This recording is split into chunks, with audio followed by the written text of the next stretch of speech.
Good morning, good afternoon, good evening, depending on whichever place you are catching the signal from. I am Mohammed Musa Bipor, the Public Relations Officer to the Upper West Regional Health Directorate.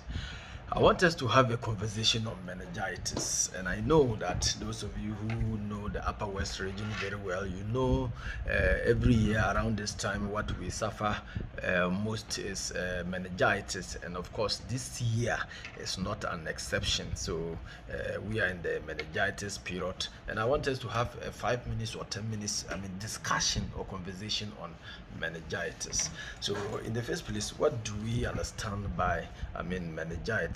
And of course, others say that this is an inflammation of the tissue surrounding the brain and the spinal cord. And of course, this is usually caused by an infection, which can be a bacteria, a fungi, a virus, and the rest. And as it is, we should be able to tell or know some key indicators of meningitis, so that we can all help the health system within the region, so that at the end of it all, we can say bye-bye to meningitis. So I want us to have a conversation, and let's look at the signs and symptoms of meningitis. When we say signs and symptoms, what are some of the key indicators? What are some of the things we are looking out for in a person, so that can begin to suggest or tell us that this fellow might be suffering from meningitis?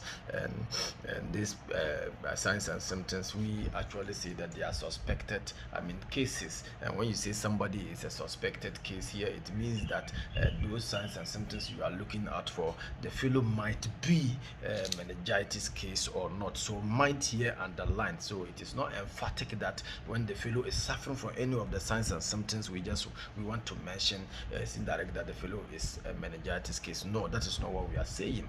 Let's have an example, like if 3 or 2 people are seated, then one of them has a phone that is missing. What probably comes to mind is that those people who were present at the scene are prime suspects. So it is not different from when it comes to disease surveillance.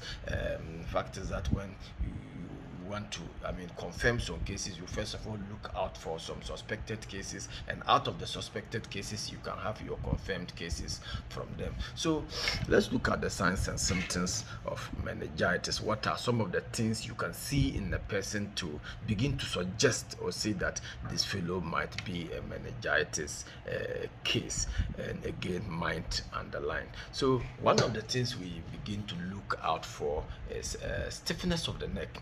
Of course, your neck is so stiff that you cannot even turn around. So let's have this practical example. You can do it with me. So those of you who are watching me, so let's try as much as possible to just be straight. So let's move the head up. Let's move up.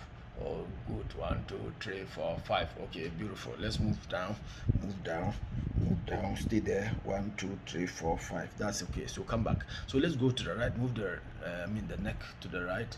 Move 1, 2, 3, 4, 5. Great. So let's move to the left. Move to the left. Move to the left. 1, 2, 3, 4, 5. So beautiful. So you realize that the whole body was not moving, only the neck and the head. So unlike other people, probably if you ask them to move to the right, they'll be moving their whole body like this. It means that there is a problem. So we advise that if you know anybody that probably is suffering from this, you can advise the fellow to visit any nearest health facility for solutions. One of the things we also look out for is back pain.